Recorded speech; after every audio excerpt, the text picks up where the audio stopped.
Assalamualaikum warahmatullahi wabarakatuh. Selamat datang di channel Joyo The Explorer Channel.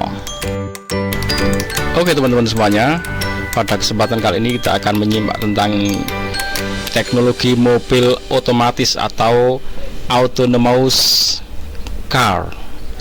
Nah, mobil otomatis ini sebenarnya sudah teknologi yang sudah lama dikembangkan, tapi sampai tahun ini, saat ini pun masih tetap menjadi teknologi yang sangat keren, luar biasa ya. Karena apa?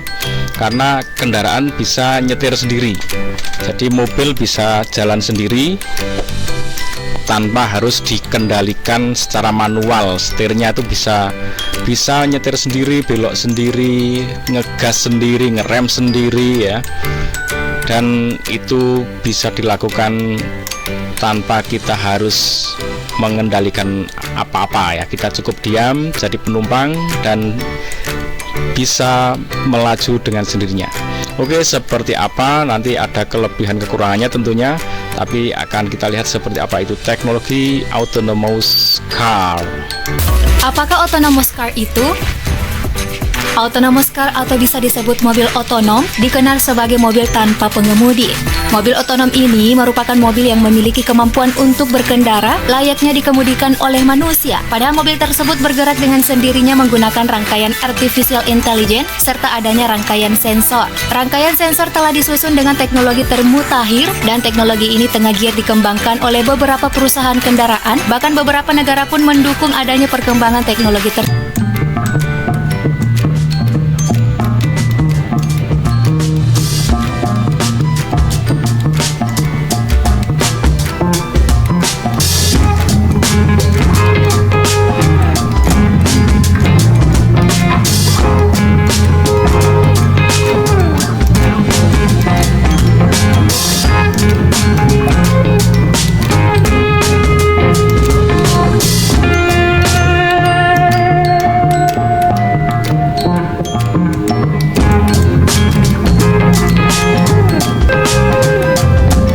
Bagaimana cara kerja autonomous car? Mobil otonom mengandalkan sensor, aktuator, algoritma kompleks, sistem pembelajaran mesin dan prosesor yang kuat untuk menjalankan perangkat lunak. Salah satu aspek teknologi kendaraan yang digunakan pada kendaraan otomatis adalah ACC atau Adaptive Cruise Control. Sistem ini mampu menyesuaikan kecepatan kendaraan secara otomatis untuk memastikan jarak aman dari kendaraan di depannya. Fungsi ini bergantung pada informasi yang diperoleh dengan menggunakan sensor pada kendaraan dan memungkinkan mobil melakukan tugas-tugas seperti mengerem saat mendeteksi kendaraan mendekati kendaraan di depan. Informasi ini kemudian diproses dan instruksi yang sesuai dikirim ke aktuator di dalam kendaraan yang mengontrol tindakan responsif mobil seperti kemudi, akselerasi, dan pengereman. Bermula dari komputer vision atau LiDAR menjalankan tugasnya di mana serangkaian kamera saling terkoneksi untuk memberi gambaran terhadap keadaan sekitar. Gambar atau video yang dikirimkan dari kamera ini diproses oleh komputer dengan kemampuan machine learning. Nah, tugas machine learning adalah melabeli setiap objek yang tampak dalam gambar atau video tersebut seperti mobil, pejalan kaki, rambu-rambu lalu lintas, dan sebagainya. Kemudian data yang berasal dari kamera ataupun LiDAR tadi digabung dengan data dari sensor lain.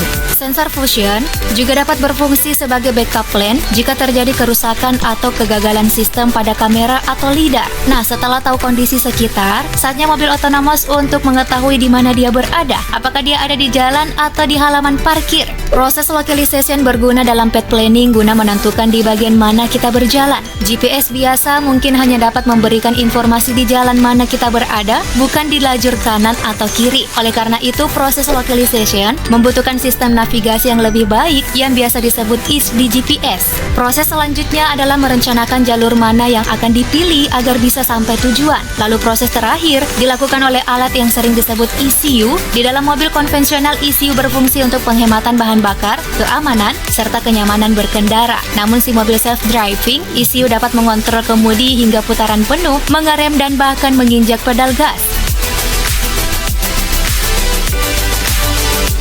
Apakah hal positif yang kita dapatkan dari mobil otonom? Hal positif yang dapat dirasakan dari mobil otonom, yang pastinya saat berada di dalam mobil, pengemudi dapat dengan efektif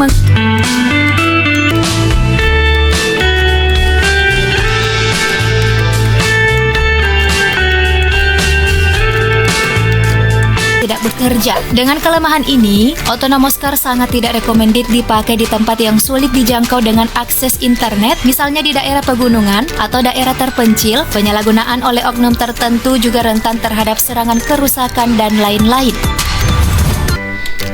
Oke teman-teman, jadi kalau dia tergantung dengan internet, nah itu berarti masalah jaringan ya. Ini baru cocok di kota-kota besar yang fasilitas internetnya bagus. Kalau di pegunungan atau pedalaman tentunya akan bermasalah.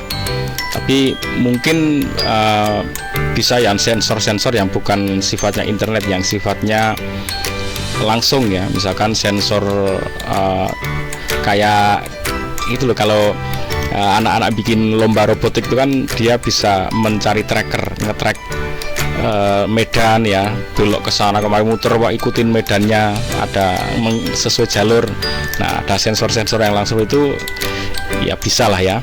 Kemudian ada sensor, ada kendaraan di depannya, di belakangnya, di sampingnya, ada pohon, ada tembok, pembatas dan sebagainya. Itu semuanya bisa direkam dan bisa diterjemahkan dan bisa untuk memutuskan pergerakan kendaraan itu ya. Sebenarnya bisa lah ya, nggak ada masalah.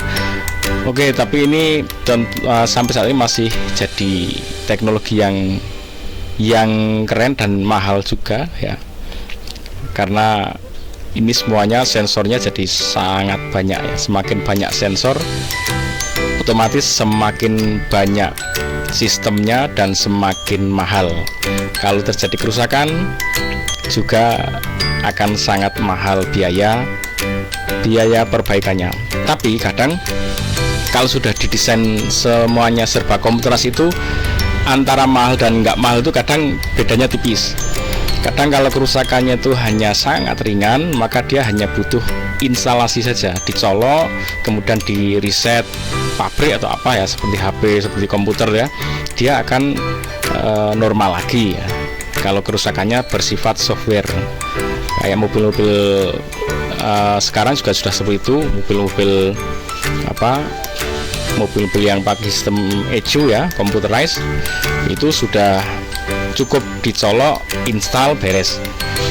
Tapi itu juga butuh tempat yang khusus ya, karena alat untuk instalasi itu menjadi alat yang mahal, tidak bisa dimiliki oleh bengkel-bengkel kecil karena itu menjadi alat yang sangat mahal. Oke teman-teman, ikuti terus Joyo The Explorer Channel. Jangan lupa bahagia. Assalamualaikum warahmatullahi wabarakatuh.